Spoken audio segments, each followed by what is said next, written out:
verse 3, Genesis 15:6. Abraham believed God, and it was credited to him as righteousness.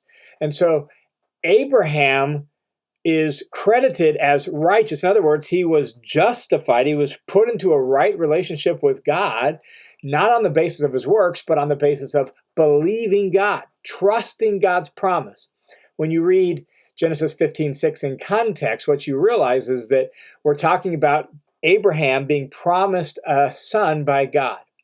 God actually assures Abraham that his servant isn't going to be the heir of his household, that he will have a legitimate descendant, not only one legitimate descendant, but multitudes of descendants. In fact, there's going to be a whole family, nation that derives from him. In fact, God takes Abraham outside in Genesis 15 and says, now look up at the heavens and count the stars if indeed you can count them. And God says to him, so shall your descendants be. In other words, Abraham, you're going to have so many descendants that it's going to be uncountable like the stars. Then Abraham believed the Lord, and it was credited to him as righteousness. Abraham believed God's promise. He simply believed that what God said would happen would happen. He trusted God to do it. And thus, it was credited to him as righteousness. In other words, he was reckoned as righteous. He was put into a right relationship with God. God treated him as righteous, not because of his works, but simply because of his loyal, faithful response to God's promise. This word translated credited here in Romans chapter 4 is that word logizomai in Greek that we mentioned, shows up 11 times in this chapter. And to be credited, to be logizomai, means it's credited to your account. This word was actually used in the world of business, finance, and accounting in the ancient world as something that was credited to your account. You have a credit on your account. You have a debit on your account. Well, to be credited to your account means Abraham was credited with righteousness. God credited him righteousness. Says, I'm going to treat you as righteous, Abraham, regardless of your works, regardless of your history, regardless of your wrongdoing. You've got righteousness on your account. That's the idea of credited here. In fact, Paul goes on in verses 4 and 5 of this section, sort of finance imagery. He uses the imagery of a paycheck. Look at what he says in verses 4 and 5. Now, to the one who works, his wage is not credited as a favor, but what's due. So if you have a job, you do your job, you get a paycheck, and it's not a gift, it's not a favor, right? It's not a gift of grace. That's what you earn because you did the work, and the boss is going to pay you, the company is going to pay you for the work you did. So you get a paycheck for work done. That's not a gift, that's not a favor. But, verse 5, to the one who does not work, but believes in him who justifies the ungodly, his faith is credited as righteousness. And so Paul extrapolates out from the Abraham story and says what was true of Abraham is really just a general principle for how God deals with people, how God relates to people, and how people are supposed to relate to God. They are supposed to believe in him who justifies the ungodly. Wow, that is a shocking phrase, right? That God is described here as the one who justifies the ungodly, which when you put that in its Old Testament context, you have passages like Proverbs 17:15 or Exodus 23:7, which basically says, for a judge to be someone who justifies the ungodly, that's criminal, that's wrong, that's not right, that judge deserves to be called to account. So how can God be described that way? Well, because of everything he said in 3:21 through 26. God justifies the ungodly, not because he takes bribes, not because he sweeps wrongdoing under the carpet, but because he himself has absorbed the price and the penalty for the wrongdoing, and thus he's able to pardon, let go the ungodly. And so when we believe in God, when we trust in him to justify us, when we trust in the work of Jesus, our faith is credited to us as righteousness. We are treated as righteous. We're given that favorable verdict, and we stand before God righteous. God declares us that, credits us that, right? On our account is righteousness, not ungodliness, not guilt. And that means it's not a paycheck for work done, but it's a favor. It's a gift of God's grace. Paul actually goes on in verse 6 and says, this isn't an exceptional thing that just happened with Abraham to establish the point that this is just the way God works. He actually also calls out the example of David in verse 6. He says this, just as David also speaks of the blessing on the man to whom God credits righteousness apart from the works. And then he quotes a passage from the writings of David in the Psalms. He says, blessed are those whose lawless deeds have been forgiven and whose sins have been covered. Blessed is the man whose sin the Lord will not take into account. This is a quote from Psalm 32, verses 1 and 2. That shows what was true of Abraham is also true of David. It is a general principle. This is the way God works with his people. He blesses them by forgiving their sins, by covering their sins, by not taking into account their sin. And that word account is the connection point for Paul. Like the word account is related to the word credit and righteous. It comes from this idea of the business world of paychecks and finance and debits and credits, right? Well, God's not going to credit sin onto our account because of our faith like Abraham's, right? And so what was true of Abraham is also true of David and is also true of all of those now who put their faith in Jesus as Messiah. Our relationship to God is based on faith. Abraham's relationship with God was based on faith. And God credited Abraham righteousness. He credits us righteousness. That's why Abraham couldn't boast. That's why we don't boast. Now, in verses 9 through 12, Paul takes up the second topic, that of circumcision, and really the question that he's going to deal with is, when was Abraham counted righteous? Was Abraham counted righteous when he was circumcised or uncircumcised? And the point Paul is going to make in these verses is this: because Abraham was justified prior to circumcision, he is the father of believing Gentiles just as well as the father of believing Jews. This is what it says, verse 9. Is this blessing of being counted righteous, this blessing of being forgiven and justified, is this blessing then on the circumcised or on the uncircumcised also? For we say faith was credited to Abraham as righteousness.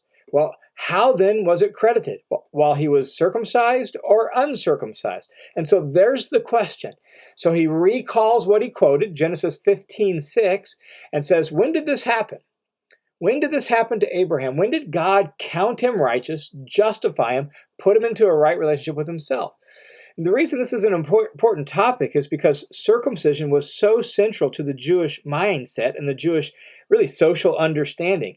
Circumcision is brought up because it's the crucial covenant sign or mark under the Old Covenant, right? Jews were marked out by circumcision. A Gentile convert to Judaism was marked out by circumcision. And here Paul shows that Abraham was counted righteous, that is justified, through faith 14 years before he was circumcised.